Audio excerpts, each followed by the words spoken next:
Welcome to Biscuits and Jam from Southern Living. I'm Sid Evans, editor-in-chief of Southern Living magazine, and I have a confession for y'all.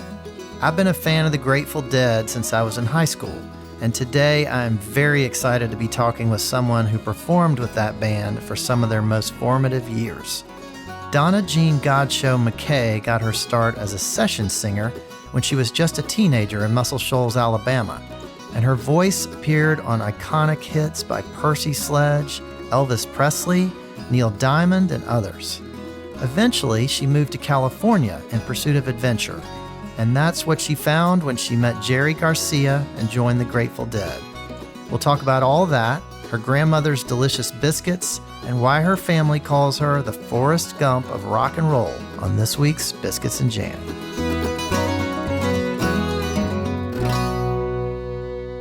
Well, Donna Jean Godchaux-Mackay, welcome to Biscuits and Jam. Well, Southern Living. This is amazing that I'm talking to you and very glad to do so.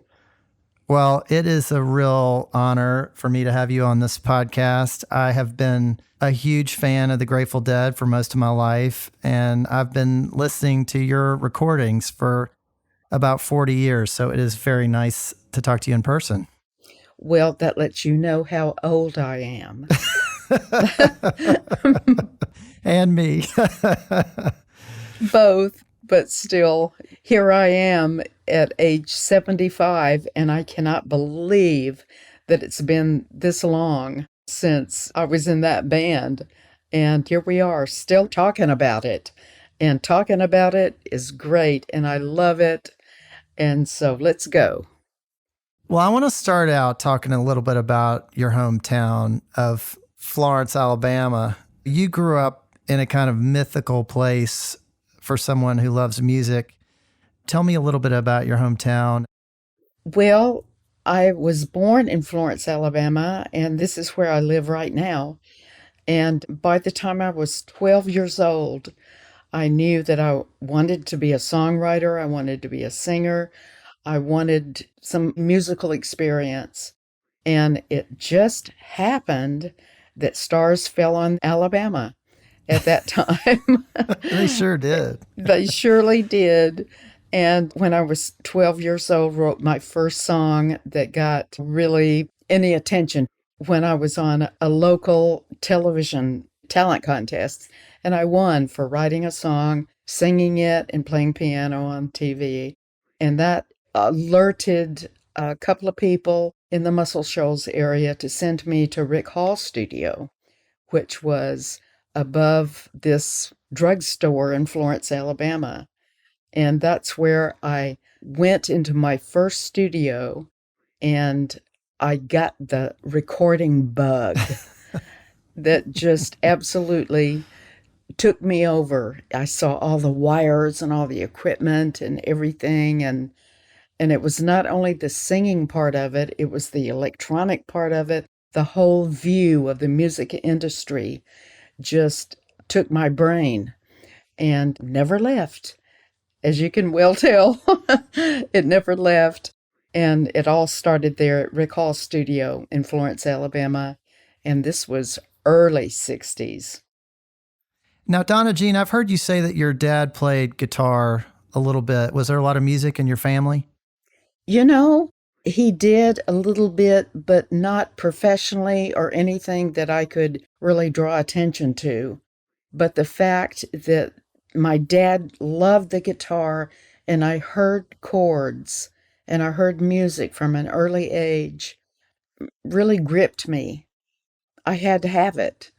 And if I may go on for a second about this, when I was about 6, maybe 7 years old, something like that, and I wanted a piano. I just was so musically inclined all of my life.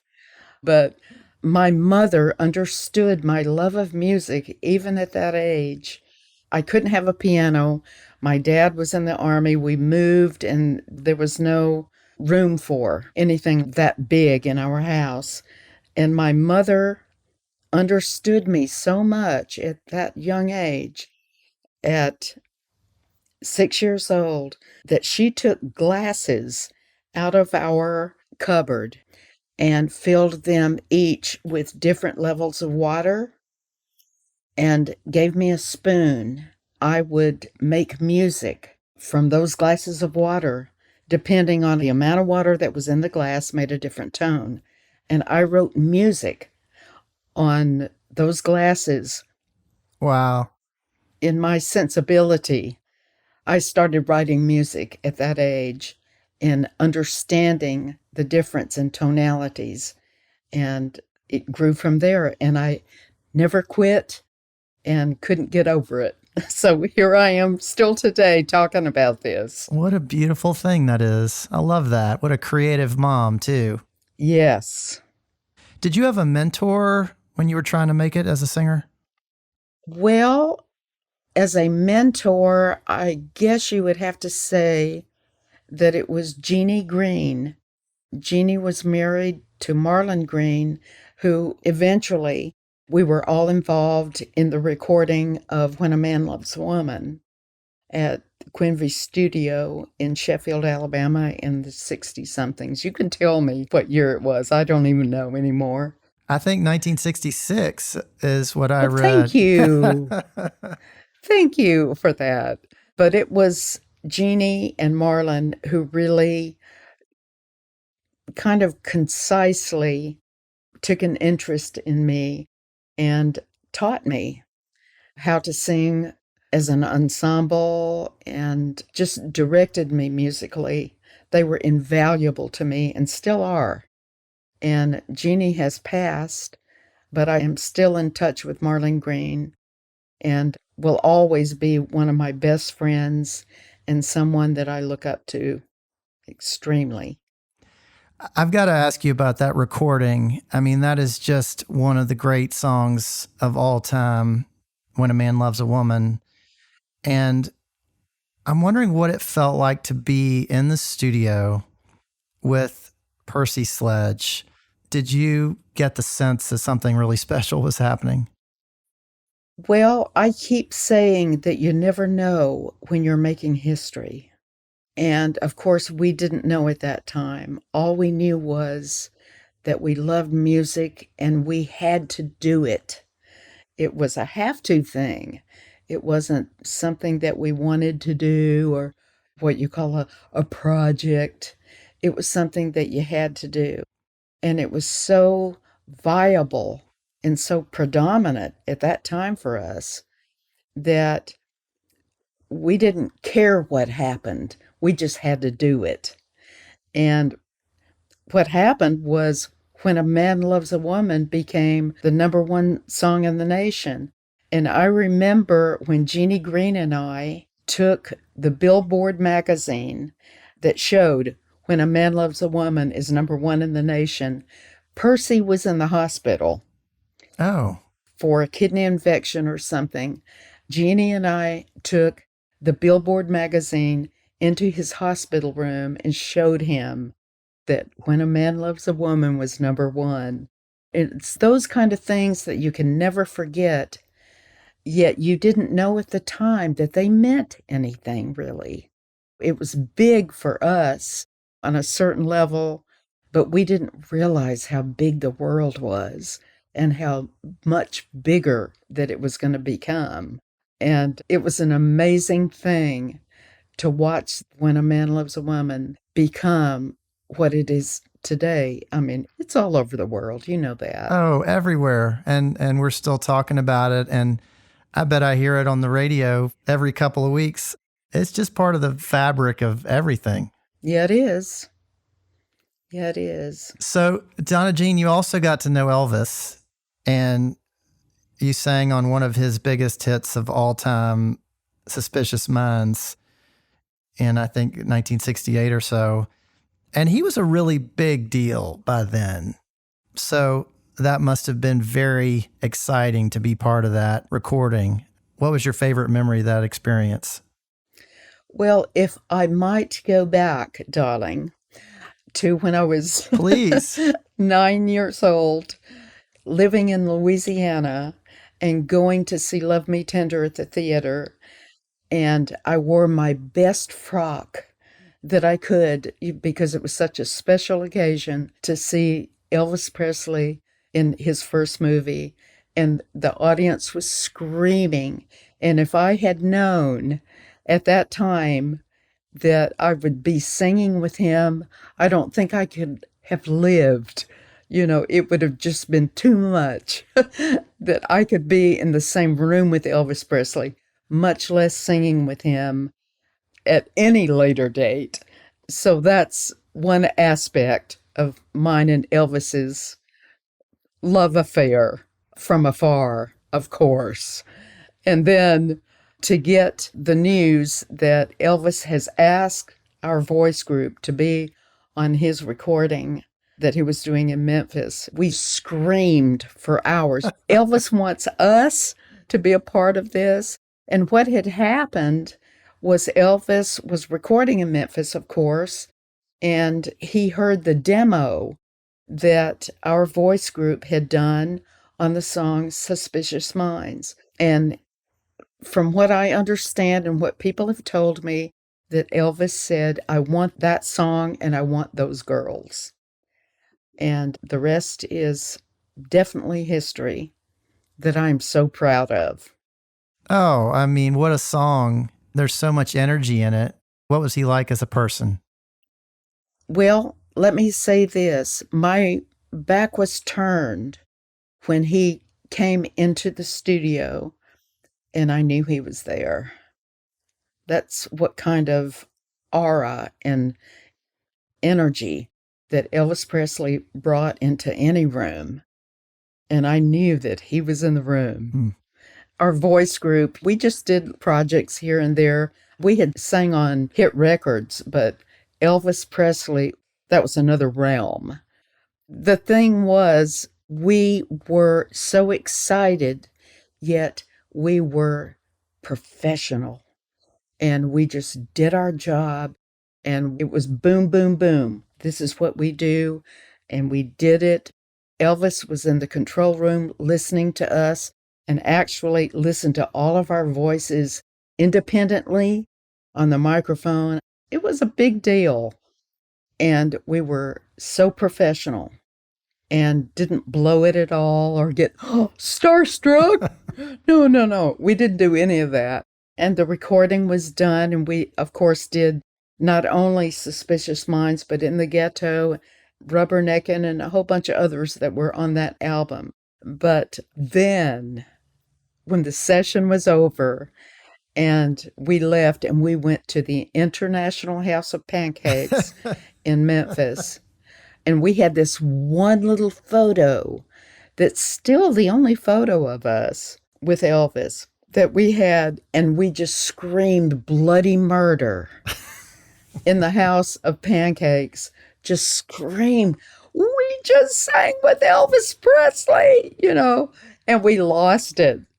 But during the session, we were so cool, calm, collected, and professional. What a great story. It is a great story, and I'm very proud of it. And there's a lot more to that story that maybe is for another time.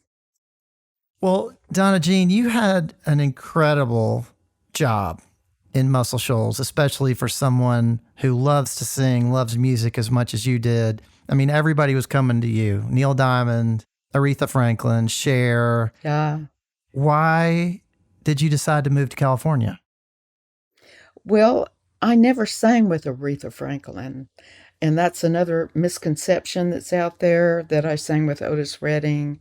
They were here recording, but I never sang with those two individuals. So I can clarify that. But Neil Diamond, yes. Neil Diamond, yes.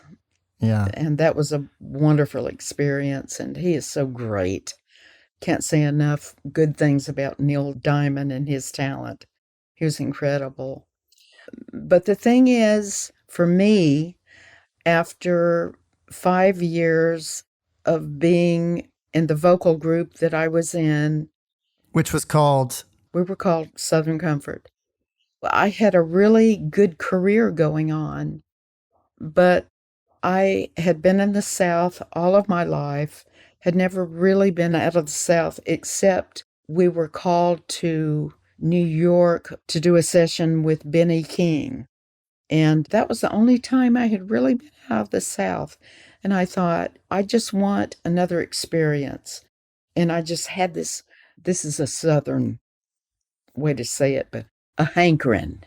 I had a hankering to go someplace else and experience something. And I wanted to go to California. And a friend of mine, Brenda, who married Roger Hawkins eventually, moved out there, which gave me the energy and the impetus to really get out there on my own. And I told my mother and my father, I'm going to California. And I left my career and everything just to have another adventure. And it was not to leave anything, it was to do something more. I just wanted a new adventure in my life. Well, boy, did you get one.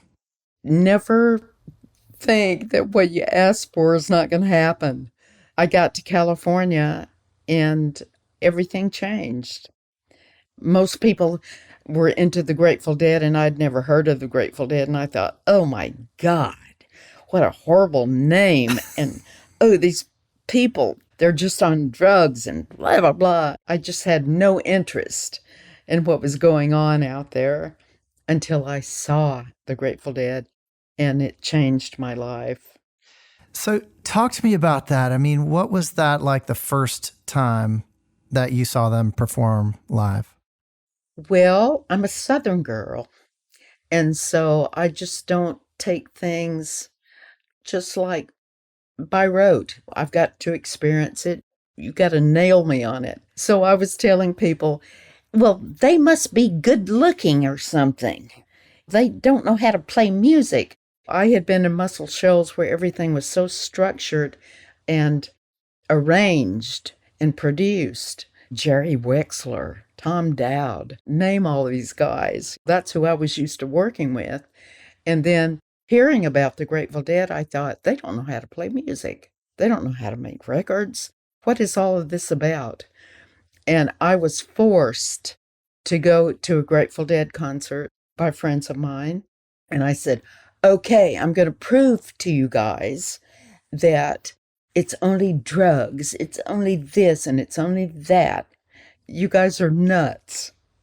And they made me go to a concert. And so I was in Winterland, the arena in San Francisco, the last row of the balcony, with some friends of mine that I had met once I had gotten in San Francisco. And the Grateful Dead came on after a few other bands, and it blew my mind. And I went, holy crap. How do they do that? How do they do that? It was something that I had not been exposed to musically at all, on any level. And I stayed up all night after that concert, and I said, how do they do that? And it just took me into another musical place. And I talked to the person next to me sitting there, and I don't remember who it was. It could have been Keith, who became my husband. I can't remember who I was sitting next to.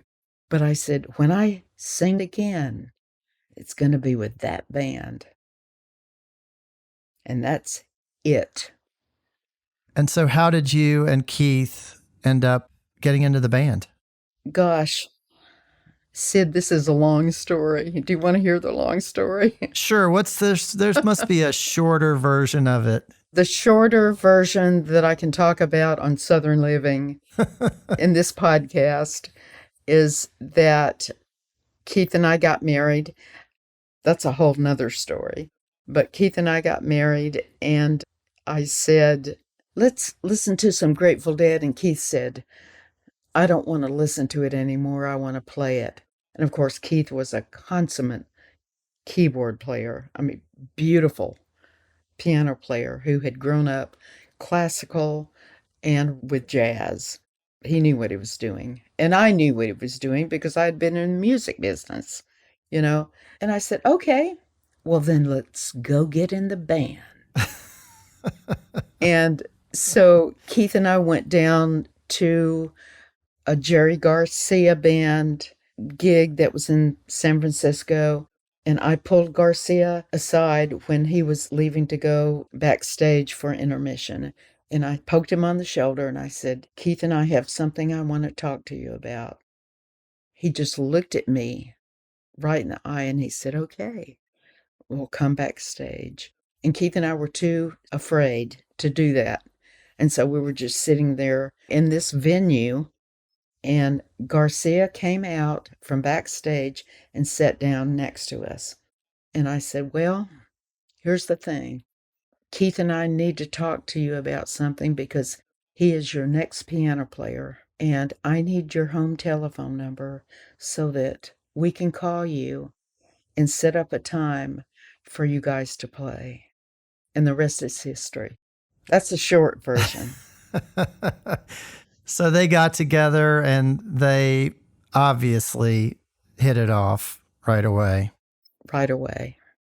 So Donna Jean, take me to the first time that you performed with the Dead. I mean, you've been a studio musician for your whole life up to this point, and to get on that stage and play in front of a very different crowd than you'd played in front of before, what was that experience like? Well, Sid, I had never been on stage before. So your first time on stage was with the Grateful Dead? Yes. I walked out on stage, Winterland, New Year's Eve, 1971, I believe it was, and sang in front of this audience that was just, what the hell? This girl coming out and singing with our boys? It took some guts. And I credit my Southern guts. We're talking about Southern living. I attribute my Southern guts to my Southern living. You go for it, and then you know who you are, and you go get it. And it gave me all of the impetus, energy, and determination that I needed to get out there on that stage in front of that audience who obviously hated me, didn't want me. Oh, I don't know about that. And, well, maybe later, but at that time it was like, this is what you get right now. Deal with it. You know, I say that with that kind of edge right now, but back then it was a little horrifying. But you really brought something to the band that they didn't have. And I think about some of the songs, particularly earlier songs. I think about Going Down the Road Feeling Bad, or Deal, or One More Saturday Night. And you became just such a huge part of those songs. Were there certain songs that you kind of gravitated to and you said, okay, I've got this. I know what this is. This is the blues. This is like Muscle Shoals music. What were some of the songs that you really kind of gravitated to? I gravitated to any of the songs that meant something to me. And like you said, that I could relate to. And those were most of the Grateful Dead songs.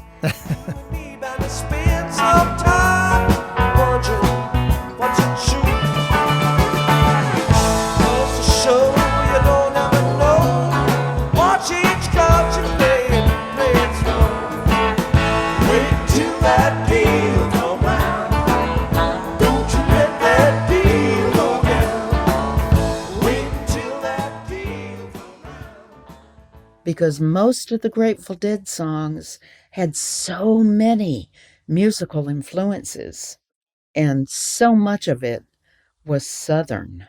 Right. It's Southern music that has so influenced so much of the music that we hear all the time and have heard for decades and decades and decades. And so I related to so much of it that nothing really took me by surprise. I was raised in the South, and I knew the language, and I knew the music. So I hope that answers that question. Sure does. After the break, I'll talk more with Donna Jean Godchaux-Mackay about being in the studio with the Grateful Dead and the secret to her grandmother's biscuits.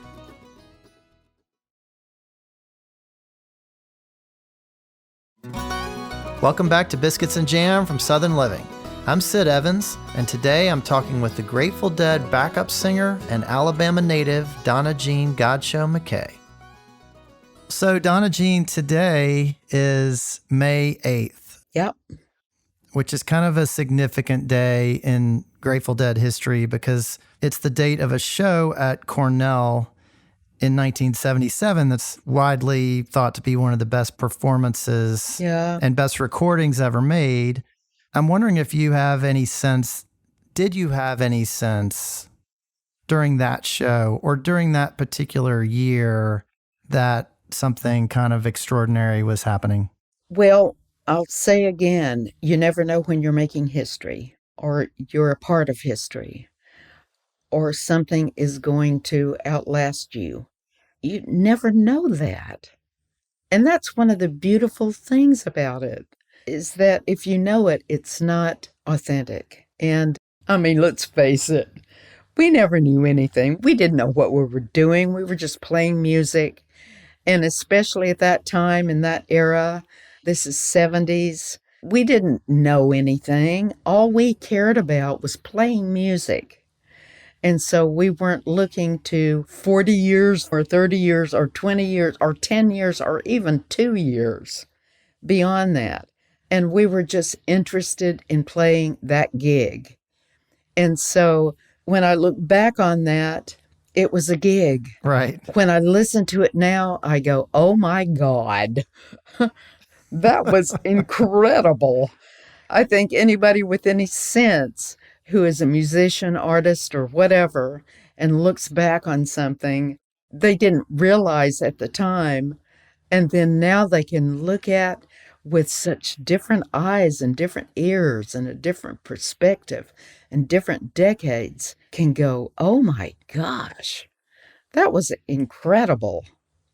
And so I think that's the way, at least when I was in the band in that era at that time, that we thought about everything. Yeah. It was, what is tonight? How are we focusing as a band tonight? And that was our goal. And then it turns out that 50 years later, the goal is gold. It is golden. And to be honest, that's something that's missing today, is that kind of perspective on things. You know, people are thinking about what's my music going to be tomorrow, blah, blah, blah. And we didn't have that. It didn't matter. What mattered was what we were playing today and how we felt. And it was for nothing. It wasn't for money. It wasn't for popularity. It was that we have to play this music. And it is our life. And just being in the moment. Being in the moment. But I tell you, we still haven't talked about biscuits, Sid. When are we going to talk about biscuits? Well, we can talk about biscuits right now. Who was the cook in your family? Well, it was my mother, basically, and my grandmother, and of course, all of my aunts. They were just the best Southern cooks, and I loved their cooking so much. As a matter of fact, my grandmother made biscuits so well and just like I've never tasted before. And I said, Nanny, that's what I called her, Nanny. Nanny, how do you make these biscuits taste so good? And she said, well, honey, you just have to hold your mouth right. That was her Southern expression of it's just got to be in the moment. You got to feel it. And of course, that is translated on so many levels in my life in regard to music and everything else, you know. You've just got to feel it. You can't just recipe it out, you know. Right. Do you know how to make her biscuits? I mean, did you get that recipe from her? No. And the reason that I didn't is because I never learned how really to cook myself until after I moved to California. And I was almost 23 years old, and my mother always cooked for us, and everything was cooked for me. So I never did get the approach of how to cook Southern food. And it was not until I got to California and realized that I couldn't get cornmeal anywhere, not like you can get in the South. It's that sweet stuff. And so if I wanted to make cornbread or cornbread dressing, which we always had in the South, I couldn't get it unless my mother shipped it to me. And it cost her 10 times more to ship it to me than the cornmeal actually cost. But it was worth it because you could not get that in California. And I remember when we first moved to Petaluma, California, and I tried to grow okra because I love fried okra. I tried to grow it and I got two pods, two, two pods of okra in my That whole. won't get you very far. No, because the nights are so cool. And to grow okra, you've got to have hot nights. You've got to have hot days and hot nights. And we didn't have that in California. Other than biscuits, what are some dishes that really make you think of home? Well, of course, the fried okra. Now, I think that it has come to pass recently in the South that there's not as much bacon grease cooking as there used to be. Am I right about that? Or am I wrong? I think that's probably true, but there's plenty of bacon grease to go around here. But I think it's changing. I think some attitudes about cooking and health are coming across more in the South than before. And I appreciate that. And like I said, I didn't grow up cooking as a Southern cooker. I grew up in California cooking. And so then when I came back here in 1994, I just basically kind of incorporated what I had learned in California to augment the cooking style and still make good Southern food, but a little healthier. So I'm glad about that. So what are your go-to dishes when you're cooking here? Okay. Well, like I said, I love the fried okra. And still, with all of the biscuit menus that you can get around here in all of these fast food restaurants, they don't even come close to my grandmother's biscuits. And so I don't have them as often as I would like. Let's see, I make a really, really mean macaroni and cheese. Oh, okay. That's serious business. That is serious business. And of course, I use several cheeses and I do different things to it. But you got to have macaroni and cheese when you live in the South, or even when you live anywhere. Everybody loves macaroni and cheese. Now, was that something that y'all had around the holidays, or is that just a weekday special in your house? We had that relatively routinely. And the other thing that I learned to cook way differently when I got to California, as far as taste wise, is green beans, because in the South, they were cooked to smithereens in bacon grease. Yeah, they're almost unrecognizable by the time you're done, right? Yeah, just cooked to death. So it wasn't until I got to California that I realized that green beans could be a healthier way of serving them. Yeah. I have to say and confess, I still love that taste of those old style green beans that my grandmother made. Well, Donna Jean, when I think of green beans, I think of the holidays. And I'm wondering, what did the holidays look like in your house as a kid? I mean, was it a big affair? Lots of people bringing dishes? Yeah, it was an event. It was a potluck, and everybody would bring something. And one of my aunts would bring her squash casserole, which was always great. And I always made green bean casserole, which I still make to this day. I love green bean casserole. And of course, the whole turkey thing, but it's now that my kids are way grown up. I have to say, they're way grown up. And Mom, can we have some salmon or some filet mignon or something? We don't have to have turkey for every event, but it's still a tradition. And you still have to go with that in certain situations, and especially like Thanksgiving, Christmas, Easter. It's a tradition to have turkey and gravy and all that, and dressing. But I still love the Southern dressing. I don't make any other kind of dressing except cornbread dressing, you know. Well, and I'm glad you said dressing and not stuffing. Oh, it's dressing, darling. Darling, who are you talking to right now? Every now and then we hear somebody say stuffing. We have to correct No, them. no, no, no, no, no, no, no. No, it's dressing. So, Donna Jean, you have a connection to Louisiana as well, don't Yeah, you? yes, I do. But, What is your connection to Louisiana? well, I went to school there when I was in grammar school, Baton Rouge and Opelousas. The funny thing is, the Grateful Dead was on tour and we were playing in Baton Rouge, where I used to live, and went to school at Nicholson School in Baton Rouge. And I thought, I'm going to take the limo. I'm going to get in the limo and go down there and see my old school. And you know what? Where my house was that I lived in, and right next to that school, was Godchaux department store. Really? Yeah. Spelled the same way. Spelled the same way. I landed playing with the Grateful Dead in Baton Rouge at Godchaux department store. I couldn't believe it. Anyway, my life has such incredible turns, you wouldn't believe it. In fact, my brother Ivan says, Donna, you are the real Forrest Gump of rock and roll, because I have been so many places and in so many situations that are just outrageous. I love that.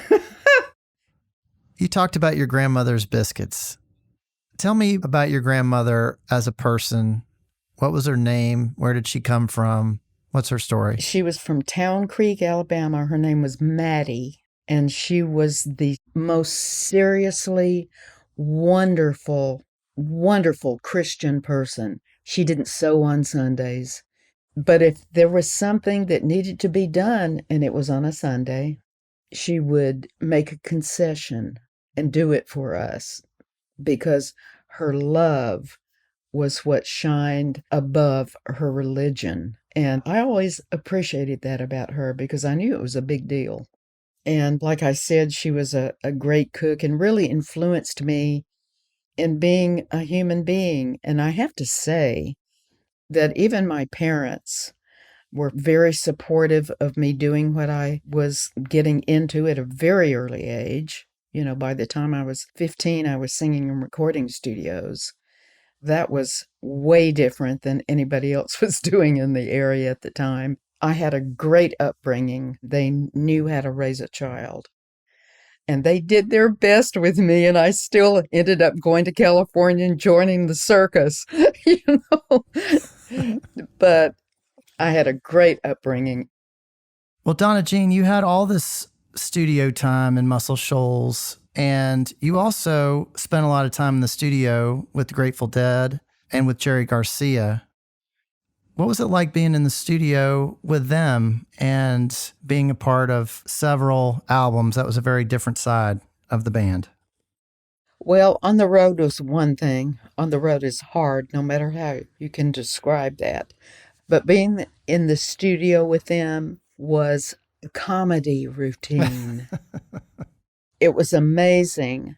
For instance, to come into the studio and Garcia goes, I have this new song. It's called Scarlet Begonias, or name all of those incredible things that he wrote. And to be a part of some of the greatest iconic songs of the Grateful Dead at that time, my heart is full of all of those memories. We would get in front of the microphone and it was just idiotic. And they were both so funny and we had so much fun that I think if you could look deep enough, you could see how much fun we had, because it was so crystal and clear and pure. We were on the same page together. And not only was it funny and beautiful, but it was real and it was dynamic and it was professional. And we did all of that, and it is what it is. Donna Jean, when was the last time you talked to Jerry? The last time I talked to Jerry, they had played here in Birmingham. And I believe was it 95? That sounds right. They played in Birmingham. And my husband, David McKay, and I went to see them. And it was slightly painful for me because everything had changed. In the way that they related to one another, it was all different. And I was a little bit taken back by that. And then the next morning, Jerry asked me, we had stayed in the same hotel, to come up and have breakfast with him. And Jerry and I talked about the most wonderful, sweetest personal experiences that we had had together, and laughed and laughed and laughed. And he was exuberant. He was alive. He was clean. And I had the most hopeful thought that things were going to change because I had heard such bad stuff. And then it was a few months later that he passed. But that time that I had with him, I couldn't give you any more example of something that I was prouder of and affected me so much as that time with him. Well, what a wonderful thing that you have that memory and that you had that goodbye, even though you didn't know at the time it was goodbye. I didn't know it was goodbye. I was hoping that it was turned around. Yeah. Well, Donna Jean, I just have one more question for you. Okay. What does it mean to you to be Southern? Boy, what a loaded question. In one way, it's everything. Most of everything that I am came from who I am and what I was, where I was born, how I was raised. My mother and father were the best of human beings. My mother was a mathematician. My father was a pilot. I grew up with a sensitivity of you can, you can, you can, you can. And as far as I could, I did. And the downside is there's so much that needs to be done down here. You know that, Sid. Yeah. There's so much that needs to be done. And I'm so hopeful that the things that need to be done will be done and just elevate anything negative into positive. That the South has so much to give. It's so rich. And there's so much hope for everything, not only in the South, but in America, for what we can do as a nation, what we can accomplish worldwide, and be a people who care about each other and are willing to do whatever it takes to make it better for all people. That's my stance, period. Well, Donna Jean Godchaux-Mackay, thanks for being on Biscuits and Jam. Well, it's been my pleasure. Thanks for listening to my conversation with Donna Jean Godchaux-Mackay. Southern Living is based in Birmingham, Alabama. Be sure to follow Biscuits and Jam on Apple Podcasts, Spotify, or wherever you listen. And we'd love your feedback. If you could rate this podcast and leave us a review, we'd really appreciate it. You can also find us online at southernliving.com/biscuitsandjam. Our theme song is by Sean Watkins of Nickel Creek. We'll be running encores of my conversations with Reed Drummond and Chris Stone Kingfish Ingram over the next couple of weeks. So I hope you'll join us for those and then come back for a bunch of new episodes. We'll see you then.